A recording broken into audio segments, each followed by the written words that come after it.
Good morning, fellow humans. I would like to share a reading of historical importance this morning for the edification of my fellow citizens. We're living through the next iteration of conflict between two opposing worldviews. These worldviews have long and storied histories. It is the nature of the weak, especially weak men, to misunderstand constraint, courtesy, and commitment to the rule of law as being a weakness. Such men may see constraint as an opportunity to push their agendas further. Courtesy is often misunderstood in this way, especially by the ignorant and the base. And we are most certainly living in the salad days of willful ignorance. But as an individual of principle, it is important on occasion to bear witness to the lengths that a principled man is willing to go for the sake of the preservation of his principles. In this inflection point in history, I would like to share a reading of the statements of a man whose convictions and actions set about cataclysmic change. Those enemies of the Constitution would be well served to consider the strength of sleeping giants. I do so with no particular ulterior motive and do not intend to be particularly inflammatory. However, it is important for men of conviction to declare their allegiances and to eschew ambiguity. The principles of the Constitution are sacred. It is important to understand the resolve of its defenders as a deterrent to future conflict. To that end, I would like to read the last statement of a man of conviction, be he judged demon or saint. This statement was delivered before the tribunal which would carry out his execution for his crimes. I would encourage you to educate yourself on his story, as you have no hope of understanding America or its current struggles without understanding the central point of conflict of our nation. I begin. I have, may it please the court, a few words to say. In the first place, I deny everything but what I have already admitted of a design on my part to free slaves.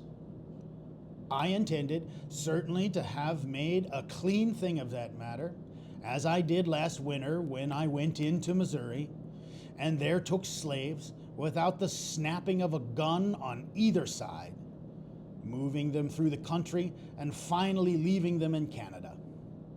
I desired to have done the same thing again on a much larger scale. That was all I intended.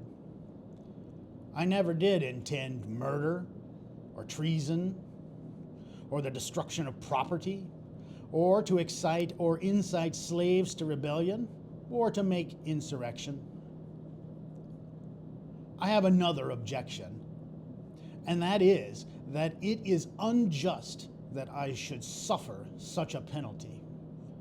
Had I interfered in the matter, and which I admit has been fairly proved, for I admire the truthfulness and candor of the greater portion of the witnesses who have testified in this case, had I so interfered in behalf of the rich, the powerful, the intelligent, the so-called great, or in behalf of any of their friends, either father, mother, brother, sister, wife, or children, or any of that class, and suffered and sacrificed what I have in this interference, it would have been all right.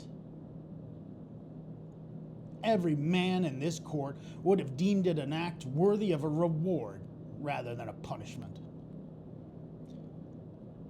This court acknowledges too, as I suppose, the validity of the law of God.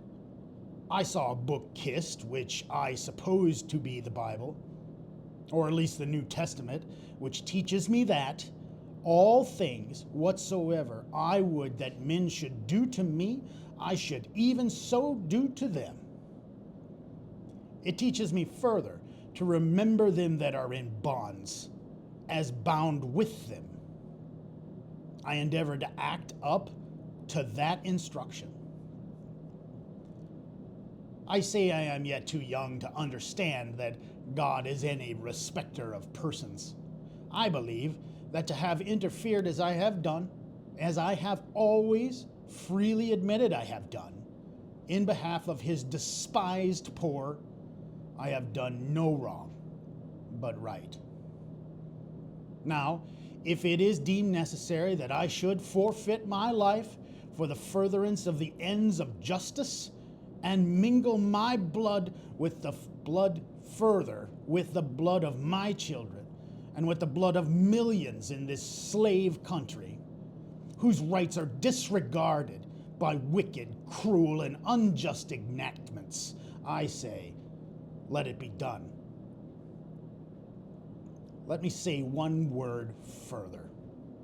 I feel entirely satisfied with the treatment I have received on my trial.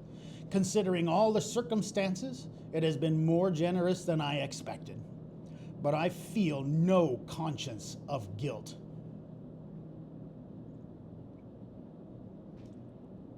I have stated from the first what was my intention and what was not.